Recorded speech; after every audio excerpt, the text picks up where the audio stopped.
Since 2003, this is the Sports Source, East Tennessee's #1 sports talk show. Brought to you by Junk Be Gone and the Garza Law Firm. With your host, John Pennington. The Sports Source starts now. Good Sunday morning. Welcome into the Sports Source. The Vols go to Missouri and drop the hammer on the Tigers, 62-24, an absolute beatdown. I haven't seen one of those against an SEC foe in a while. Josh Heupel gets his first SEC win here at Tennessee. We'll discuss it in depth. We'll talk about how much stock we should put into it. We'll talk about the injury situation coming out of it. We'll talk about quarterback situation, and we'll look ahead to South Carolina. And at some point, I might even mention Lane Kiffin's defeat yesterday. Oh, I just did. Hey, let's get into this thing. We're a packed show. We've even got a new VFL joining us today for the first time. So, first segment of our program brought to you by Junk Be Gone. I believe in all of our sponsors, folks. They don't get on the show if I don't. And Junk Be Gone is a company that I have used time and time again over the years. Other guys on my set have used them too. Clean the junk from your home or office. Visit junkbegone.biz this week to learn about all they do. Junk Be Gone. All right, let's welcome in first wave of panelists. And like I said, we've got 3 VFLs waiting in the wings to come out here and join us. Bookending the show are 2 of the original members from that very first show we did in Seymour back in 2003, longtime sports writers in this community, Bob Hodge, Chuck Cavaleris. And in between them, the twins from WNML, 99.1 The Sports Animal, Jimmy Himes, Josh Ward. Thanks to all 4 of you guys for being here. As I said, the Vols absolutely pummeled Missouri yesterday. Let's put up some numbers here for you to check out. Tennessee in this game won, never trailed. They tallied 62 points, and actually, since this graphics was made, they've tacked on 6 more yards. 683 yards, apparently, versus an SEC foe. They scored 6 touchdowns on Tennessee scored 6 touchdowns on his first 6 drives, had 0 turnovers and just 2 penalties, tallied 452 rushing yards, and in less than 4 minutes of possession in the first quarter, amassed a 28-3 lead. I was actually worried there early. Okay, you better keep scoring because the defense is going to get worn down because they're never out there. Your offense is scoring too fast. What a great problem to have for Tennessee. Gentlemen, just an all-around beatdown for the Vols. Jimmy, I'll just start with you.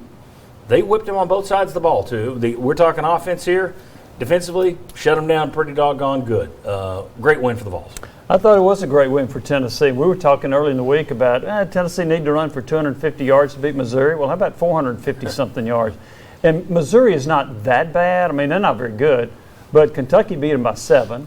Boston College, which was undefeated going into the weekend, had to go to overtime to beat them. But Tennessee just whipped them at the line of scrimmage with an offensive line that was not all together. But you saw a great performance by Tyon Evans. I thought Hendon Hooker was really good, but I thought it was a complete win for Tennessee. And one thing I also took out of there, the run defense is pretty good if they don't have to worry about a running quarterback. Against Florida, they had to worry about that. But when they've not faced a running quarterback, the other 4 games, they've given up less than 60 yards rushing per game and 1.88 yards a carry. That's pretty good. Yeah, and we showed last week that the splits between Emory Jones carries and Florida's running backs. Yeah, they are good against the other team's running, as long as you don't have a mobile quarterback going against you. Bob, Jimmy said Missouri isn't great, no question there. Still, it's an SEC foe. Good or bad, it's an SEC foe. Well, here's where you reset for Tennessee, I think, because we had talked before the game. Was it possible that Tennessee was maybe next to Vanderbilt, the worst team in the SEC? A little bit of a stretch to say that, but Mississippi State, Vanderbilt. Okay, you go to Missouri. I don't care how bad Missouri is. What you did to them is what a really good team, I don't want to call them that yet, but what a good team does to a bad team. And you handled them so easily. So I think what it does is it resets the conversation for Tennessee, at least for a little bit. You got a horribly tough stretch coming up. But it resets the conversation. Okay, you're not terrible. You look better against Missouri than you did against Bowling Green or you did against Tennessee Tech for that matter. And I think they're an SEC school, so that means something. Thoughts?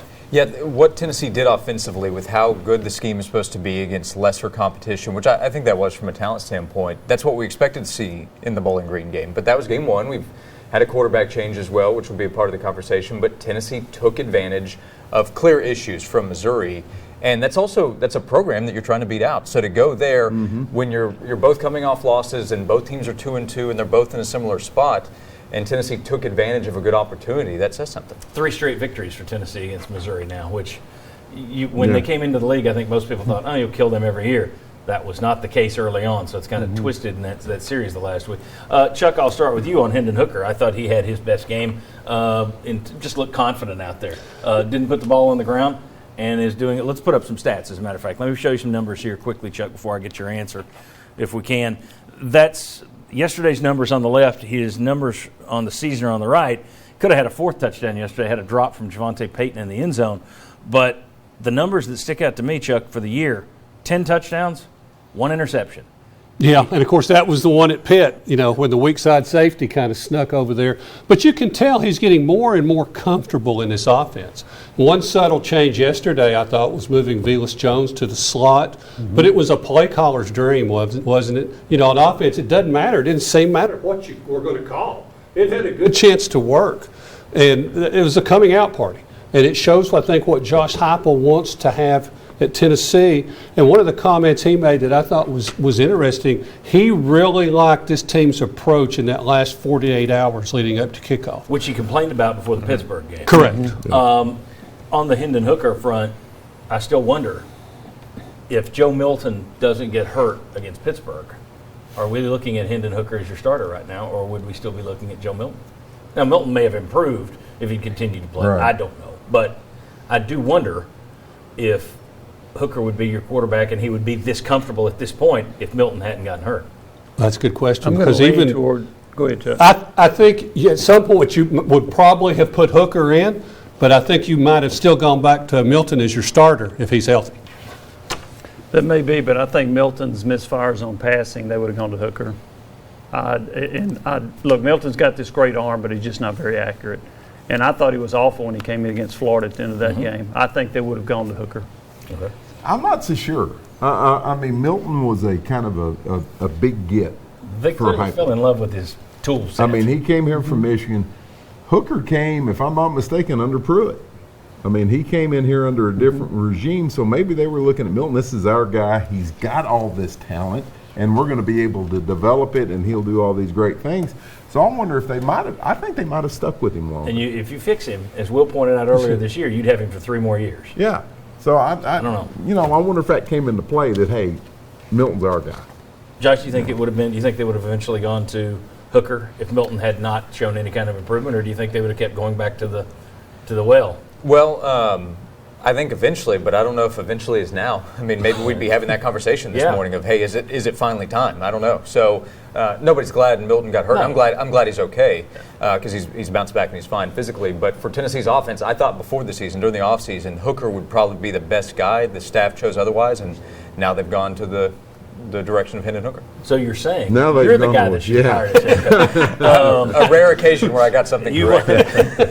And Josh Heupel can send those game checks too. Josh Ward at what we need to do is probably hope that Joe Milton shows improvement moving forward, because as we've seen, Hooker has gotten knocked out of games, and we'll discuss this a little bit later. I'm not sure they didn't leave him in too long yesterday and let him run the ball too much yesterday, considering what the lead was. Before we go to break, I want to put up a couple of other just interesting stats. Heupel in the Tennessee-Missouri series, all right? You go back to 2016 when he was with Missouri, he puts up 37 points, 740 yards, 6.7 yards per play against Tennessee. The next year, 50 points, 659 yards, 7.9 yards per play against Tennessee. This time with Tennessee, he puts up 62 points, 683 yards, 8.8 yards per play. That is an average in 3 games of basically 50 points a game, 694 yards per game. That 694 yards per play would be pretty darn impressive.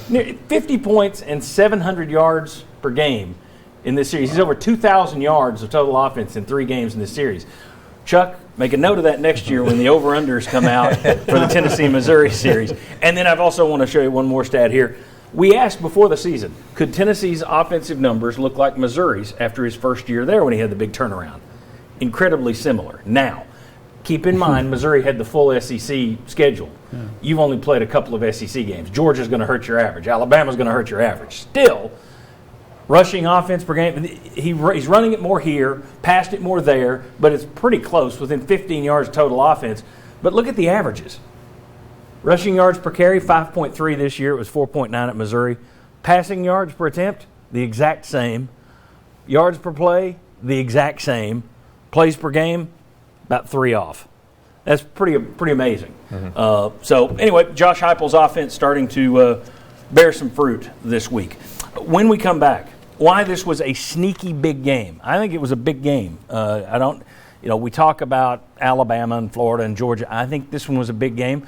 I've got a couple of reasons for that, and I'll let these guys decide which is more important of those two reasons. And also, while it was a big win and everybody should feel good about it, how much should the spirits be dampened that you had to drag bodies off the field like a Civil War battle? We'll discuss that next on the Sports Source. Come on back.